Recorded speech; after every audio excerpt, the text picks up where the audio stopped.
Good morning. Good morning. Morning. Morning.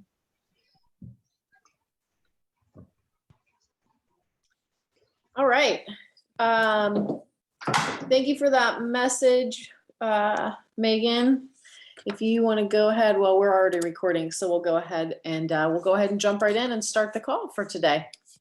So this is our monthly builders call. This is for anyone who's building an organization within EXP or who is wanting to build an organization within EXP. It's a place to come to get questions answered, get support in growing and building, a place for collaboration and troubleshooting different situations that you might be in. And anyone that is part of your groups or your organization that's wanting to grow, we invite you to plug them into the larger community here to be part of that larger conversation and make sure that there's an awareness and ideally a use of the tools and resources that are available to support. So as we kick off today's call, I would like to just ask one thing. Yes, Melody? So you're saying this isn't just for your front line. We can invite people in our group to participate in this? Yes, anyone in your organizations, this is who this is Awesome. for that wants to grow and build. Awesome. Yeah, so there's what I'm going to have each of you do is just grab something to write on, something to write with. And I'm going to have you make a couple of notes right now of what you want to walk away from today's call with. So if you think about everything that's working really well for you right now in this context of growing and building an organization, or things perhaps that you want to improve in that regard, what would those things be? Sometimes when we take a moment to write things down, there's an acknowledgement of progress that we've actually made, because as you continue to grow, the Oh, really? The only thing that's so Ralph, I'm muting Ralph. There we go. As we continue to grow, we have different sets of challenges and obstacles that come up. So at every layer of progression, there's a new set of challenges and obstacles that arise. And so sometimes when you take a moment to just kind of look at where you're at and what you're looking for right now out of today's call, there can be an awareness that happens of, wow, you know what? I used to have XYZ that I was, having to struggle with, and now my business has progressed, my organization's grown, and that's no longer that same struggle. And now here's where the opportunity or the challenges that is in front of me. All right, so as you get clear on what that is, please put those items in the chat, because we'll in part utilize that as our conversation today.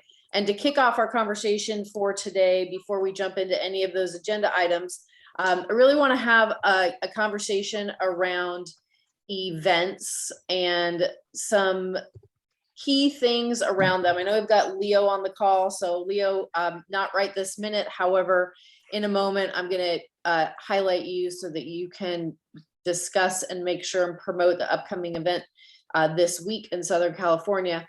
However, here's what I want to say is that we were on the road and we did a 2-week tour where we were doing different events. And we did 8 events over the course of 2 weeks. And during that time, we had, there's the experience of showing up to do an event that is investing in the existing agents that are already with the company. However, there's a big piece around events also, which is the opportunity to have people that are not with our company exposed to the kind of people that are with our company and what that can mean. And there's somebody specifically that I want to highlight.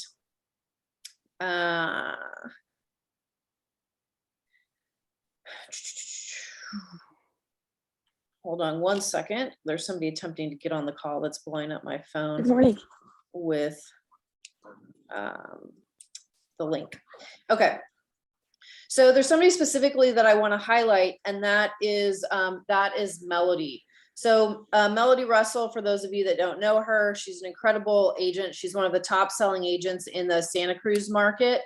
And last week she hosted an event that was a listing clinic, essentially, that was a listing panel.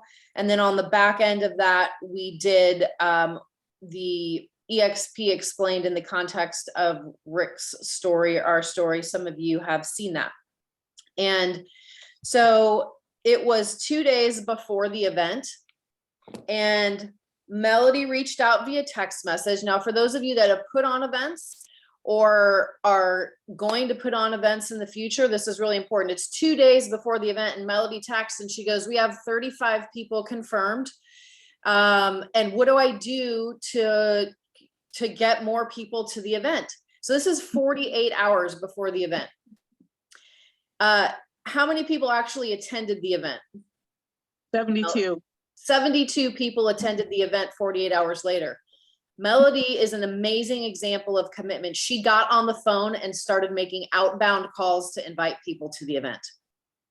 Now, a lot of times when we do events, it's like, oh, well, let's let social media do the work for us. I'm just going to throw some stuff up on my stories or, on social. I sent out emails. I sent out multiple emails. And the truth is, in this principle is so key, because while a message can go to the masses in forms of digital communication, nothing replaces one-on-one connection, period, at all. Right? So Melody literally gets on the phone and starts smiling and dialing to go from 35 people attending confirmed, not attending, 35 people confirmed, to having 72 butts and seats 48 hours later, by being willing to pick up the phone and do that. So how many people were at that event that, maybe didn't come at the last minute? Who knows how many of those actually were or could have been. However, I think it's such a great thing because it highlights the importance and the significance of the person-to-person contact, the outbound calls, the invitations, and making those invitations and the impact that that can have when we do that. And I think that it's really easy to look at people that have grown big organizations, and many of the people that have grown big organizations also have a big social media presence. You're gonna get off of here now? And rely on just that. However, again, that's the passive part of the business. The active part is the picking up the phone. It's the contact that we make. It's the outbound reach. It's the outbound touch. So Melody, I want to acknowledge you for for your commitment, first of all, for an incredibly executed, event, and reaching out and asking for support, right? So Melody very easily could have gone, oh, well, I'm having this event. There's 35 people. That's great. We have 35 people, and throw up some more posts, send a few more emails, and maybe get to 37, 38 and call it a day, have a couple of guests in the room and go, great, Rick and Casey came into town and we had an event. But her commitment is to grow and to build. And so she realizing like, hey, this is not where I saw or envisioned the event being. Boots on ground, pick up the phone and do the work. And so that is how people build massive organizations, because what that is a demonstration of is a commitment to an outcome, doing whatever it takes to create that outcome. And quite often the things of what it takes are the things that are not comfortable to do. So Melody, I know I didn't ask your permission to highlight you as an example before we jumped into the call. However, I'll ask forgiveness if that was not okay. I think it's great value for everyone that's on here that's doing events or is about to do events, just to keep that in mind. Thank you. Yeah, you're welcome. So with that, I want to pass it to Leo, because Leo, I know you are bottom line for a big event that's happening this Friday in the Southern California area. So I want to pass it to you to be able to talk about that a little bit and what you've been doing that's worked so well to get you to where you're at. And please share with everyone how many are committed to attending already, because it's unbelievable. All right, awesome. Well, thank you so much. I really, truly appreciate it. And Melody, Oh, wait. Go ahead. Yeah, before you do that, I'm looking at names on the call, and there may be people on this call who don't know who you are. So that was a horrible tee up of you. So for those of you that don't know Leo, if you look behind him, there's a lion behind him, and we call him Leo the Lion because he has the focus and tenacity of somebody that's committed to winning in the game of life and winning all the way around. And his organization exceeds 1,000 agents. He's penetrated the Southern California market at a really high level. and building incredible, as a base from there, we always say start local, go global. And his organization is in Spain and Mexico, and he's building all around the world. He's an incredible leader. Okay, Leo, that was a proper introduction. Now back to you after I interrupted you. I appreciate you. Thank you so much. Thank you so much. I really appreciate you. Thank you for putting this together. And Rosie actually gifted me this, if you guys are wondering where I got this line from. Thank you, Rosie, for that. I truly appreciate it. Yeah, there's one thing I wanted to say about that image, because I think it's important for people to know. This goes to speak about you. The reason that this is a photo that I found in a little shop in a little town in Mexico when I was traveling, and I saw it, and it was like a little art store, but unfortunately you can't see the image very well. But what impacted me about this image, and is very similar or very relevant to Leo, is the eyes.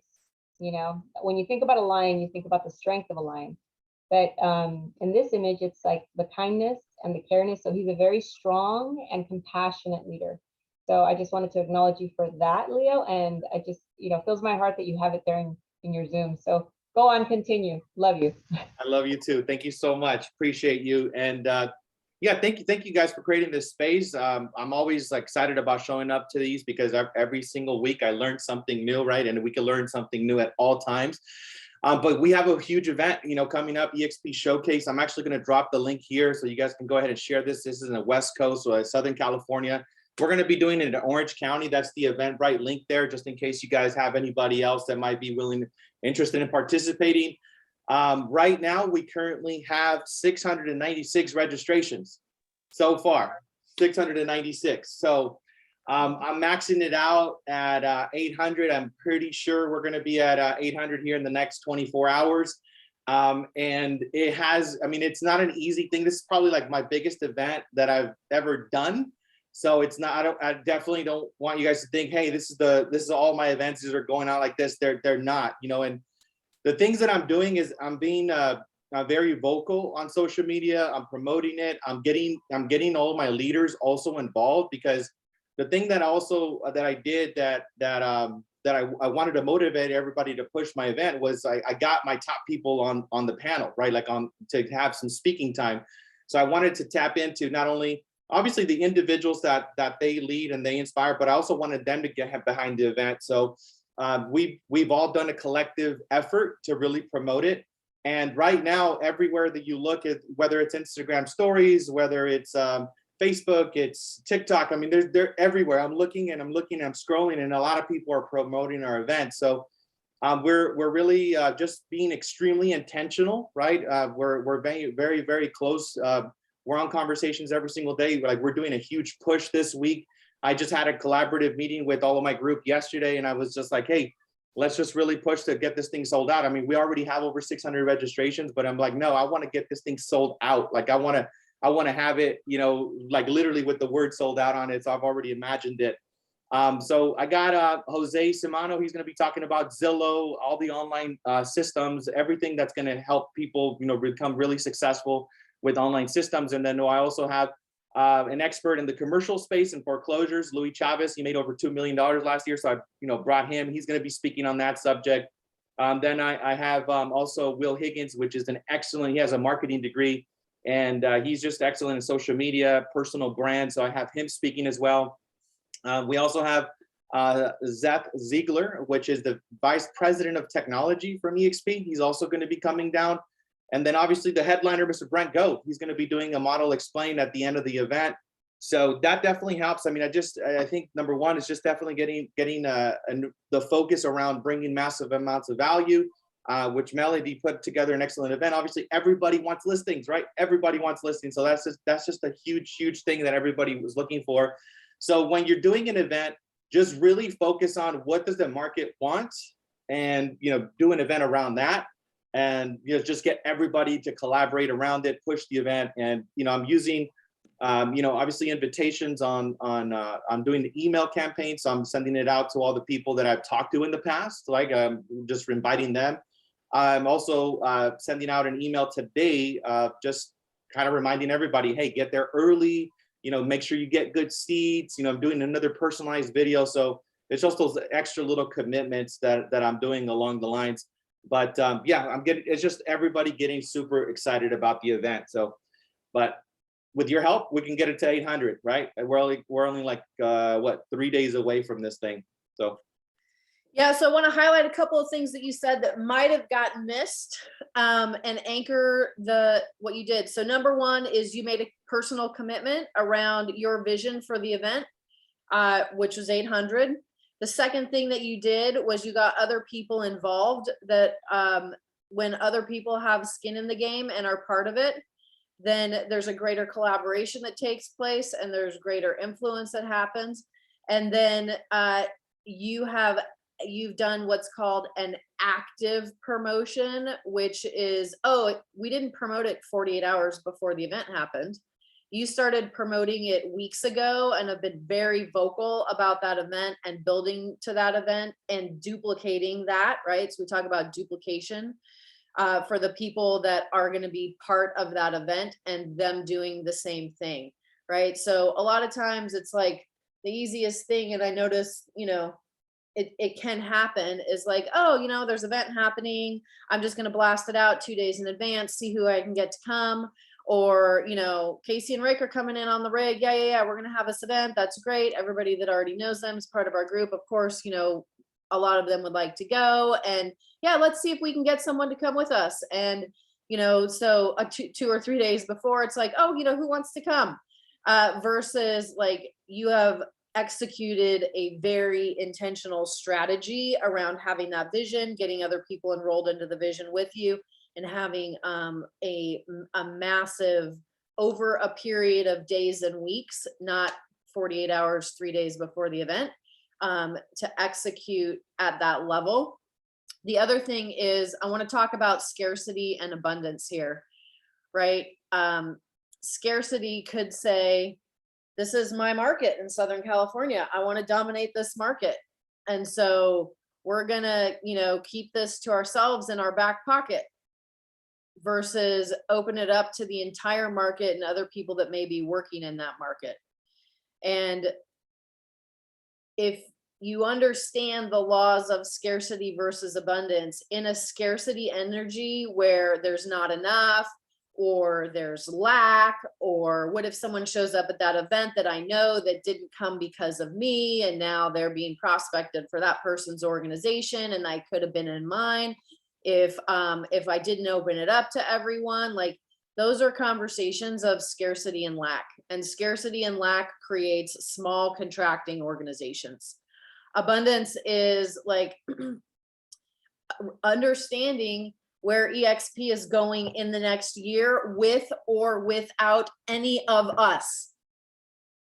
How many of you, and you don't have to raise your hand, but I want you to ask yourself this question. How many of you feel like you missed the boat, or you look at other people that came to EXP before you have, that have larger organizations, and go, if only I had come 2 years ago, or 3 years ago, or 5 years ago, right? Melody, thank you for your honesty and raising your hand. That thought process is one of scarcity, because we are going to double, we're set to double in the next year. So EXP is a little over 75,000 agents now, and we are expected to grow by 75,000 agents in the next year. Do you realize what that means? It means it's going to happen with or without you or me.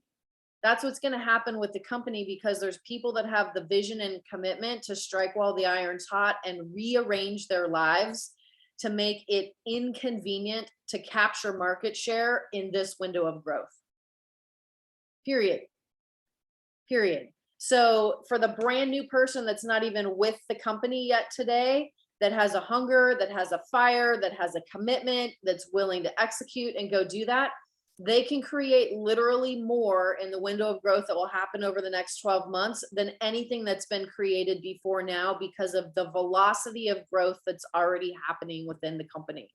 When people were out pioneering EXP, Brent, Rick in the early days, right? And the conversations, have you heard of EXP? Nobody had heard of EXP. Nobody knew about EXP. It was a completely unknown concept. Nobody was talking about it. Nobody's in it. Like, what it took to get growth and momentum when nobody knows about anything. Well, that's why they call it pioneering the market. It's the most challenging time, is to get the dang thing off the ground. Now people know about EXP. So what does that mean?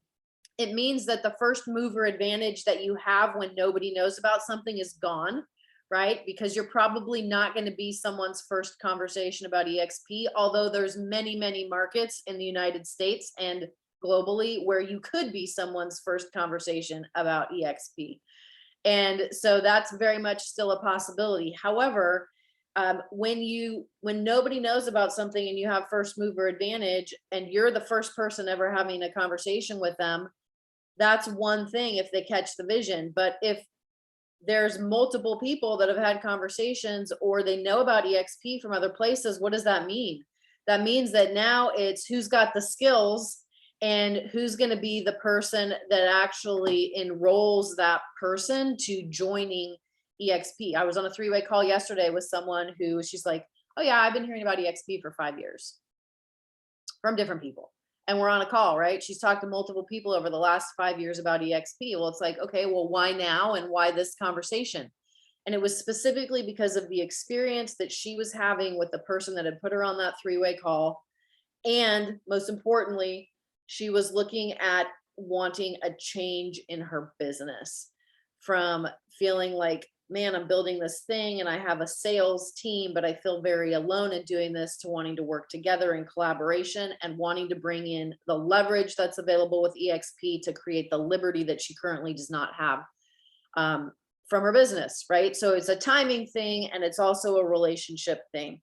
And I think, Leo, I want to acknowledge you for having an abundance mindset, bottom lining an event, enrolling people into that vision with you, having it be open to anyone that's in EXP in that market, because it's like when we do that, it's creating from abundance for sure. Some of you may have heard this story before. However, there's many that are newer on the call. And it is a true story of a girl that was like the most amazing soccer goalie ever. And she, before one of the games, her mom witnessed her with the girl on the opposing team that was the goalie, teaching her like game-winning kick, the one that like nobody could beat, right?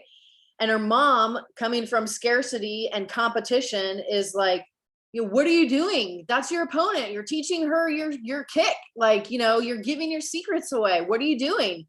And the girl, who was too young to be tainted by scarcity because she's 11 years old, she's like, Mom, if I teach her my kick and she gets really good at it, that means I'm going to have to be better to still win. And so where scarcity may jump in and we want to be small and we want to protect our market or our perceived market of what we're wanting to build, nothing big happens in a scarcity mentality. The only way it's possible to build something massive is to do it from an abundance mentality, which requires leveling up in the skills and the actual commitment and the execution and being willing to be in the game in an entirely different way. Melody, I saw you had your hand up. You're on mute.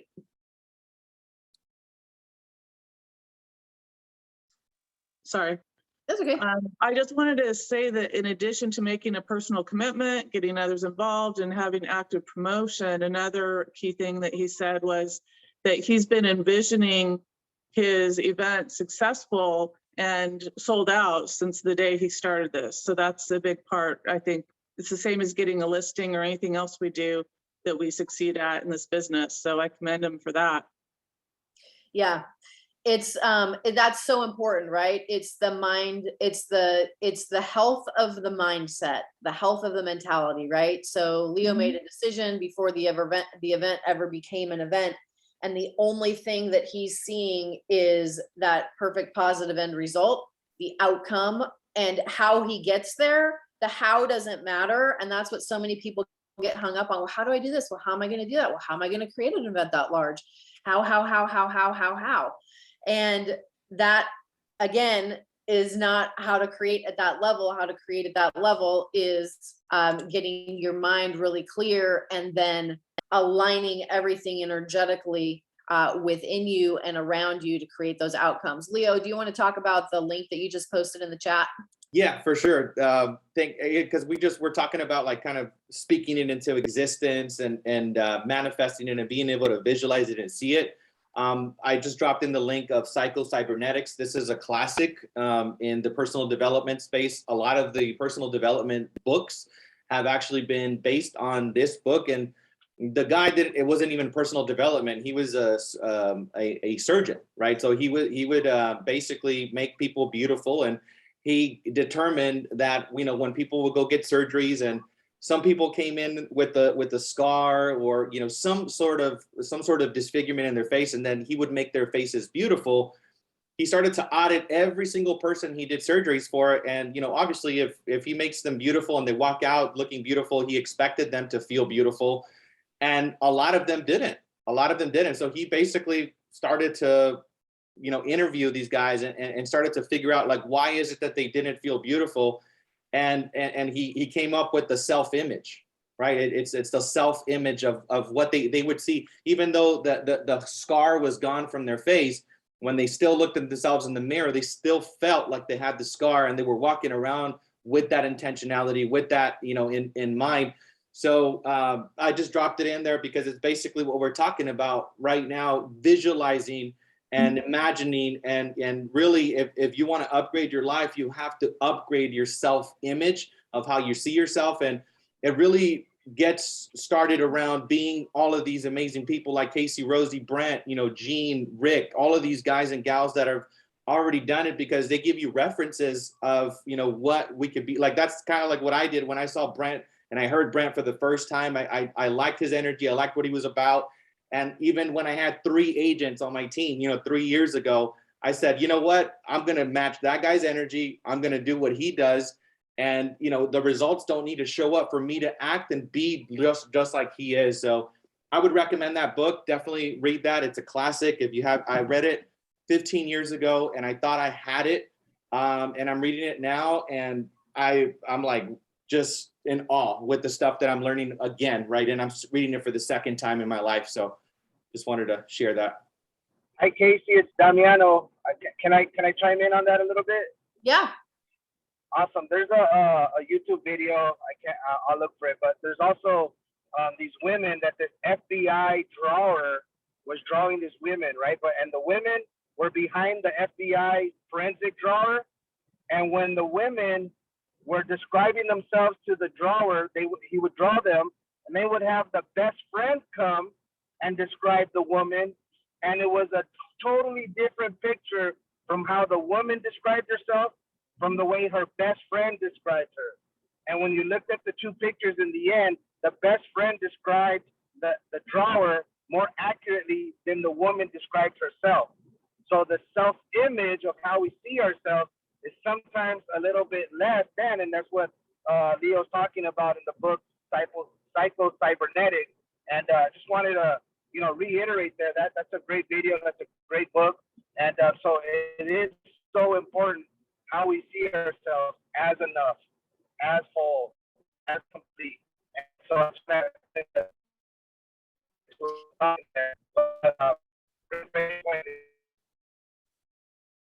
We lost you. Thank you for that, Damiano. And here's what I want to kind of cap that off with is I want you to think about everything that those guys just shared, and then think about this. Are there people in your environment that are cutting you down?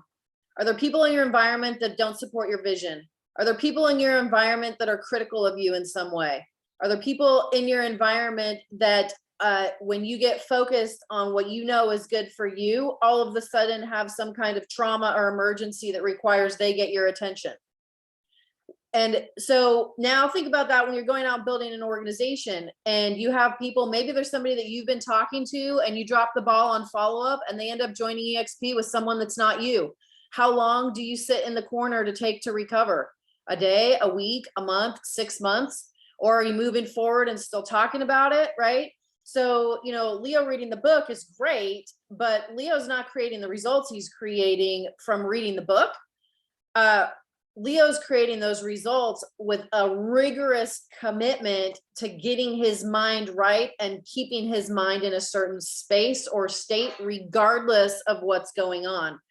Not that he's not going to be surrounded by people that are negative or negative situations or people that are criticizing him or people that don't know him that may go, oh, Leo, of course, look at you. You like, you know, you're so successful. Look, of course you would be, but I can't be. Like all the excuses that people come up with when they look at someone that's created something, not realizing that the only reason those things have been created is because people who have created things at that level have been willing to walk through a fire and be rigorous with their mind and their heart.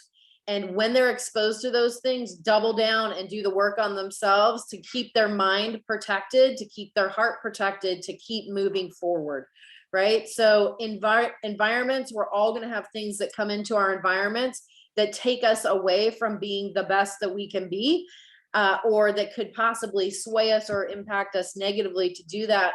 And so to overcome that, it's being even more rigorous in those principles for success on self-image, on how we regulate our minds and our attitudes and our energies and the decisions that we make, the stories that we tell ourselves, right? I was talking to someone about this whole deal with, you know, Will Smith and the slap at the Grammys. And I have seen so many people talking about this on social media and so many opinions and perspectives. Well, he wasn't defending his family. He was defending his family. He didn't exercise self-control. He was exercising self-control because he didn't knock him out. I mean, there's like a million different things that people have said as their truth as they look at this situation from someone on the outside, like their perspective is fact. Well, he did this, so that's what that means. And this, when we're building an organization and growing and building something, like you control the narrative on any experience that you're having. And so one of the key things, and this is, you know, without saying it, one of the things that I know Leo does, that I know Rosie does, that I know many of you that are on this call do, is an event happens and maybe you're having an experience of it that's negative or that's discouraging or that's overwhelming. And the faster that skill set is of taking that and going, great, what's a story I can write around that? What's a perspective that I can shift on that to empower me to move forward, to get me re-energized, regardless of what's happening with this other person, right? And that is the skill set of how you go in and are constantly modifying and enhancing that self-image that then is what you take to the world for everyone else. Because your 3 o'clock appointment has no idea at what happened at your 1 o'clock appointment. Your 1 o'clock appointment has no idea what happened before you left the house with your significant other or with your kids. But guess what? If you didn't set yourself up for success and get your mind right and get your energy right before you go out into that day, they're going to feel what happened with your significant other and your kids. They're going to feel what happened on the appointment before them. And it's going to impact how you attract and how you create. And so taking personal responsibility for, you know what, I'm the person that's responsible for my own narrative inside. And what is the narrative for me to create moment by moment, day by day, that's going to support me in creating what I want to create as a whole. All right. Any other thoughts, comments, questions on this topic before we move into the 2 pieces of agenda items that I saw in the chat? You have a quick thought. Can you hear me, Casey? Yep, we can hear you. This is Tom Costello. I love everything that you're saying, and it's so true. One of my favorite quotes from Tony Robbins is the most powerful need in the human psyche is to stay consistent with how we define ourselves, which is what everything that we're talking about, self-image, self-esteem, as Damiano said, how we describe ourselves with the visual drawer. I just realized how much when, you know, something happens and, you know, someone joins another organization after you've talked to them and not followed up or whatever the situation is, the story that you tell yourself about that, oh, I'm this, oh, I'm that, oh, I'm this and the other. Well, maybe you need to get better. Maybe it was just timing. Maybe it was just a better fit. Doesn't matter. It's already done. I'm listening to Darren Daly this morning, and he described the difference between blame and responsibility. Blame is when you blame everything else and even wet on yourself for the things that you didn't do. Responsibility is deciding, well, from this point on, I'm going to learn and I'm going to make a difference. So rather than just sitting there whining and looking at my own navel, I've just made a decision to make things better and to change and to decide to get better while I'm doing it. And I've gotten good results from it that I need to share with Rick because I've got some follow-up calls that I need for him to do. One is, well, one is the guy that I talked to was Brent's former coach, who says that he needs 6 figures signing bonus from EXP to join. And I thought, what does EXP look like? We need to do that. Anyway, I digress. Entitlement is one of my least favorite things on the planet. Thanks for sharing, Tom. Sure. Melody. I just wanted to add something that you said on a previous call in case others weren't on there that's made a big difference in my life. And that is that we tell ourselves stories all day long in our mind. I'm not good enough. I'm ugly. I'm fat. I'm not going to get the listing, whatever. We tell ourselves stories. And Casey said, why would we tell ourselves any story that does not benefit us or does not uplift us? And so once you really think about that, I mean, I find myself thousands of times a day just stopping the thought in the middle and going, that's make believe. I just made that up. I'm going in a positive direction. And that's just made a huge difference in my life. Just that one sentence that you said, Casey. I love that. I love that. And that's how you go from 35 to 72 in 48 hours. I wanted you to know that I didn't start promoting it 72 hours in advance. It's just, I mean, I started weeks and weeks in advance. It's strange how people wouldn't commit till the last minute, but I'm going to learn from others on this call how to get them to commit earlier. I have 1 million pages of notes up here on my computer. I love it. I love it. Okay, so Melody, while you're on, you put something in the agenda item, conversion when attracting. Can you say a little bit more about what specifically you're talking about there? Well, you asked us to put down our goals, and that's one of my goals. There's a lot of people that come to me, so they must be attracted to me or they wouldn't be coming to me, but I have a hard time converting them. And sometimes it's even hard to get them on a 3-way call, even though I use the scripts and I speak to them, sincerely, and I tell them everything that I can do for them and what the company can do for them. And actually, I don't say that much about that because I want to have an expert like you say that part, but I just need to figure out how to get my conversion with these people that are coming to me because I know they must be ready for a change, or why would they be asking me questions? Yeah, so I know we have some people that are on this call that have definitely developed a conversion skill set in this context of growing and building an organization. I'd like to open it up for anyone that would like to share. I've got something to say about it. However, I'd like to hear from other people that may have already have some value that they could share as well from your perspective and experience. Casey, this was about conversion, right? Conversion. And yeah, so what I would say is that the good thing is that people are coming to you, so that's awesome, right? The second thing is that when they come to you, you have to get excellent at answering questions without answering any questions at all. So you gotta, they're gonna drill you with, hey, well, what's up? Tell me about this, tell me about that, tell me about this. And one of the things that I did in the beginning was basically tell them like why EXP is such an amazing thing. And what people are looking for and listening for are kind of reasons to tell or to justify their insecurities of why they can't do it. So what I would say is try not to say as much in the initial meetings, just create curiosity, dive deep into them and what's most important to them, where they want to go, and then share the model with them, allow that to happen, and then do the 3-way calls with Casey and everyone else in the organization.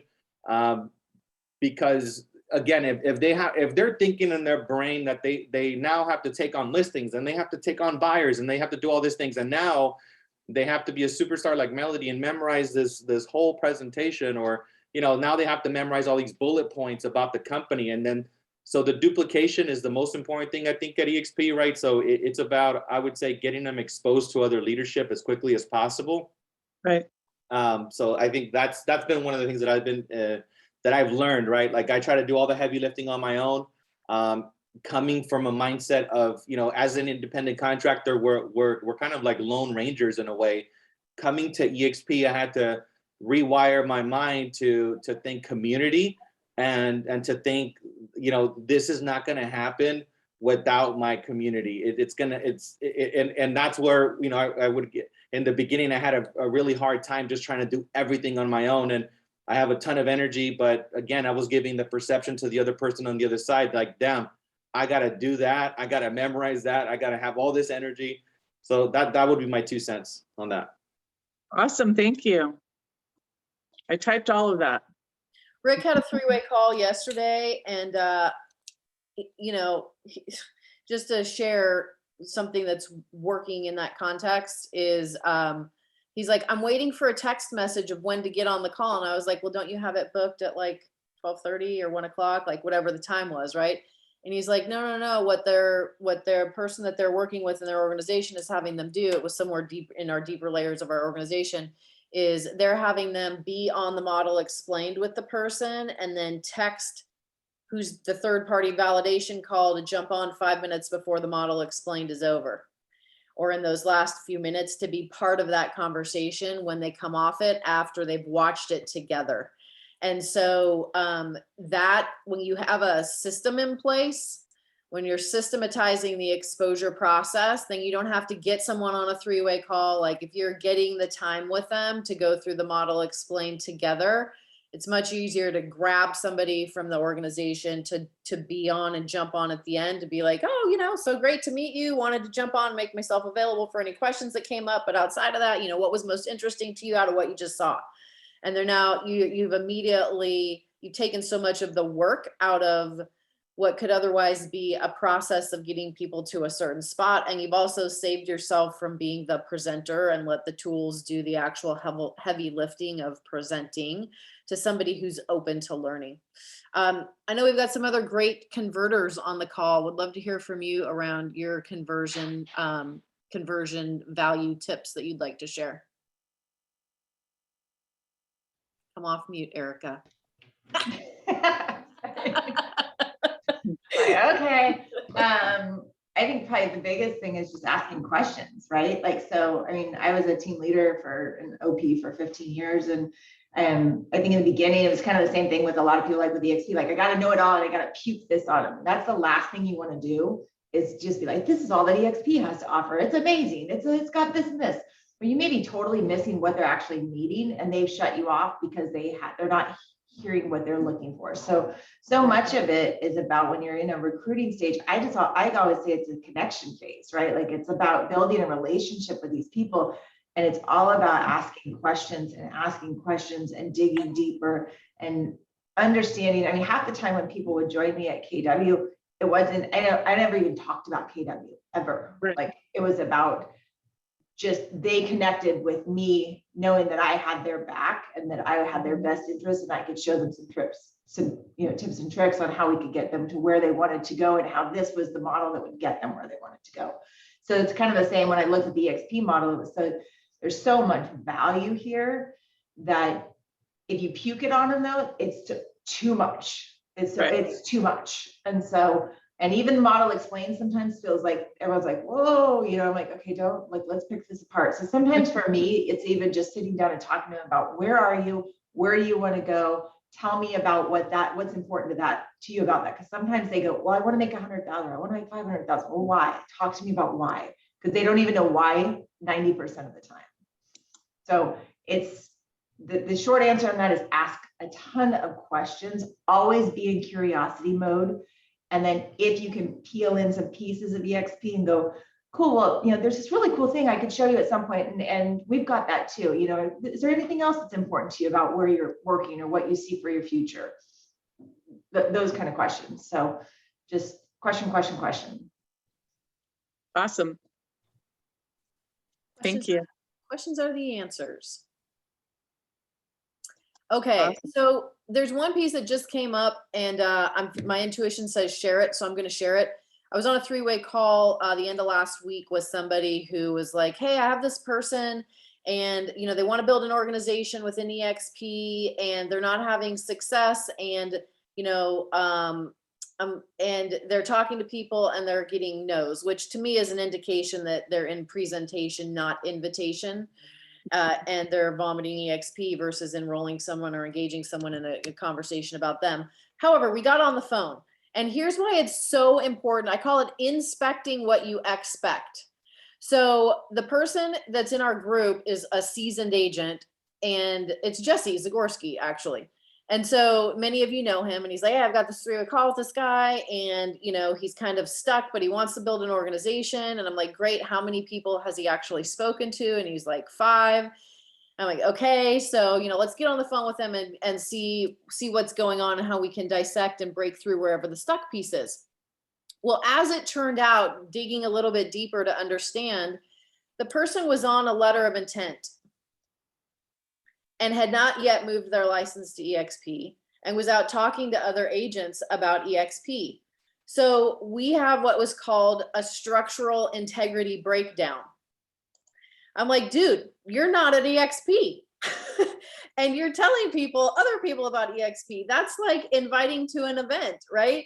Oh, you're going to go to this event? Well, if I get people to go to the event with me, then I'll go to the event. Like, that's how some people look at going to events. If I have someone with me, then I'll go, versus no, I'm going, I've committed, I booked my flight, I've got my tickets.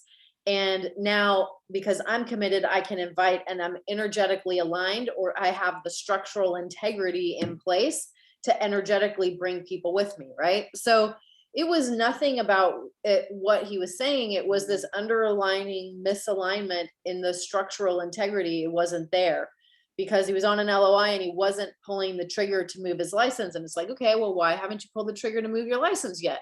Well, because I wanted to have 5 or 10 people join me at EXP before I do that.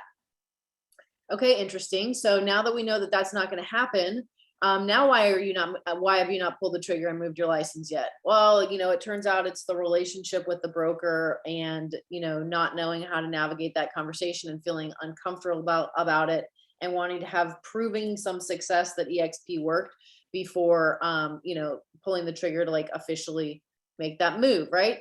So when Jesse put me on the phone with the guy, like Jesse's perspective, having worked with him, was that he was just having a challenge in what was the breakdown in his conversations and inviting people. But as we got to the end of that conversation, it was like we got to very clearly see what was, right? So what is, and this goes into the conversion conversation. The conversion conversation, the principles of conversion are meeting someone where they're at and staying one step ahead of them to give them something to step into.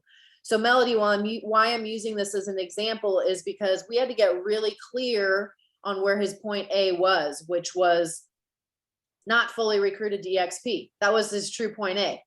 And then we had to get really clear on why not, right? So what was the why not? What were those things that were in the way? So we systematically went through a conversation of what that conversation was going to look like. And he's like, oh, this is so easy, right? Now we got the conversation with the broker clear on what that was going to look like. And then it was, okay, well, now I got to decide a date. However, I'm going away for a few days. And it's like, no.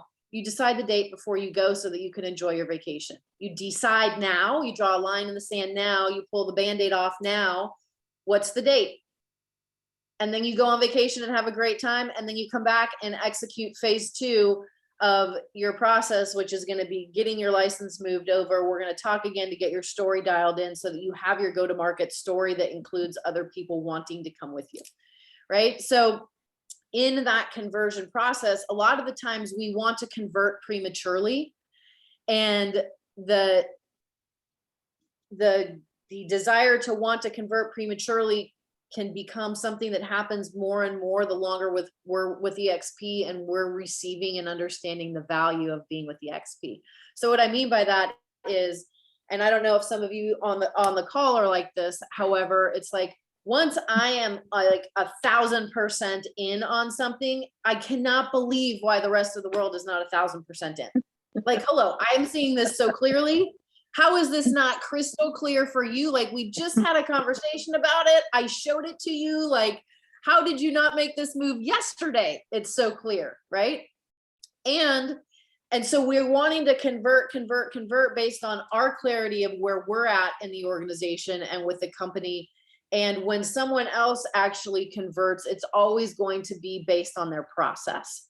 So from a principle standpoint around conversion, we got some great tips from Erica, which is questions. From Leo, it is utilizing the tools and resources and building as a community, not as a solo person. and being of service to exactly what that person needs. And the principles that overarch both of those things are finding out exactly where someone's at, understanding what the gap is to where they want to go, and keeping that one step ahead of them, right? So I told the guys that I don't want you talking to anybody else about EXP until you've decided your date. And then I still don't want you talking to anybody about EXP until you're 24 to 48 hours out from moving your license, because that is going to be that window of time that we capitalize on to reach out to people. That's like, hey, I wanted you to hear it from me and not from someone else or from social media, right? So like we gave him the next step, like, okay, by when are you going to have your date decided? And he's like, I'll have it decided by the end of the day. Okay, great. Then go on vacation. Your next step is now we're going to have that date decided and we're going to work backwards, right? So whatever that is, and just taking them into the next step. No, you don't get to talk to anybody yet. Don't screw it up before you get here, right? So being really clear about where someone's at. Yes, if they want to be 5 steps ahead, that's fine. However, I think of it like climbing the rungs on the ladder. You've got to go, whether your foot hits the rung or you're skipping rungs as you go up, you've still got to go through that, right? And so a lot of times what people want to jump to the end, which is the conversion piece of it, but the rungs on the ladder haven't been hit for that individual, which is why there then becomes a challenge converting. And then there's a challenge on getting them on a 3-way call. And then everything becomes a challenge because we're too far out of where that person actually is, and keeping that line tight kind of in that process. Great question. Really great question. Any other comments, thoughts, things that would like to be contributed? I know Rosie's great at conversion too. Not sure if she's still on. I don't see her face. Hey, Casey, I have one more thing to say, if that's okay. Yeah. Yeah, basically, one of the gentlemen that just moved over, Louis Chavez, I don't think he is on the call, but I met him May 20th of 2020, right? So it's almost been 2 years since I was introduced to him at a barbecue. So it's all timing, right? And some people are going to come immediately. Some people are going to take 2 years. So my advice is number one, don't give up on people, right? Don't give up on them. And then also for him, towards the end, he was being courted by 2 other agencies. He was with the regional directors. I mean, everybody was after this guy. And he kept telling everybody what he wanted, which was space. He wanted some space. He wanted some space. And basically, I listened to what he was saying. And he was telling that to everybody. And the other recruiters at other companies were telling him, hey, we're going to help you to grow your business. And this is going to happen. And the guy's making over $2 million a year. He doesn't need help with production. Right. So basically what I did is I listened to what he said. We were able to create some space for him. He's here now. And, it's just really being intentional about listening to what they're asking for and trying to figure out a way to get them that. Don't give up on people, timing, and then also don't take anything for granted, and up until they move, and also moving forward. Don't take anything for granted, right? Because somebody's going to say off of a conversation, maybe they get off with Casey and they're like, oh my God, yes, I'm going to sign up today, right? Well, if they're not pulling the trigger and actually filling out the application, they're not committed, right? So don't make the mistake of assuming that somebody has made a commitment without them actually committing. Unless they've had the application signed, that person has not committed to you, right? Or committed to the company. So don't give up on that little process, because as soon as he told me, or every other prospect has told me, yeah, I'm ready to move, I am intentional, being side by side every single day, texting them, calling them, in dialogue, and making sure that they're getting the application done. And then once they get it done, obviously, then, I'm still intentional about in the first 90 days that they're getting everything that they expected, right? Because that's the other part, right? Like, you got one part to getting them there. The other part is actually delivering. And what I meant for space, he needed an office space. He needed a location, because he has a pretty big team. He does training. So we were able to get him that. And, that was kind of like the cherry on top for him. So just be, extremely intentional about listening to what they're asking for. And that's just one case. So one guy that I just, Ismail, he's been with me for a whole year now. It took them 2.5 years for him to move over as well. And I was just checking in on him every once in a while. I'm like, hey, what's up, bro? How's everything going? And, every single time it was like, yeah, I'm good. And this one time, November, was like, hey, I'm ready to make the move. what are the fees? You know, what does it take to sign up? And then he moved over a team of 10. So yeah, that don't give up on people and timing. Love that. Thank you so much for sharing that, Leo. We have one other question that I'm going to cover in the next 60 seconds in the comments, and that was onboarding processes. That was from Shirley on empirebuilders.pro on EXP onboarding. If you click on that, it's going to take step by step the individual through the onboarding process. That's where they actually would sign up. And then the onboarding checklist, getting started, everything is in live links. So whether you are facilitating that process with someone or you hire someone to facilitate that process for you, if you're going to be somebody that's a builder and bringing on a lot of people and want to leverage that position out as a paid position, the process stays the same. And so I definitely encourage people to plug into those resources to just keep it really simple. Like we complete this step before we move to the next one and be with that person in that process. All right. I think that covers everything that we had for agenda items that people put in today. Thank you all for being here. We've got the recording, and the recording we will post on Empire Builders Pro Facebook group for any of you that want to go back to it. Leo, looking forward to seeing you Friday at that event in Southern California. And thank you for all who shared and participated in the collaboration today and sharing tips and your experience and your perspective and adding to the value of our community. So we appreciate each and every one of you. Love being in business together with you and life. And upward and onward as we double, as the company doubles over the course of the next year, get really clear on what you want your percentage of market share to be within the company as that inevitability happens, and then have a plan in place that's congruent with that and an action plan that you're going to execute to that with the confidence and certainty, and doing that mental work and continuing to do that internal mental work that's part of the keys of long-term success. All right, everyone, make it a great rest of your day, and we'll talk soon. Thank you, Casey, and everyone. Thank you. Thanks, Casey. Bye. Bye-bye.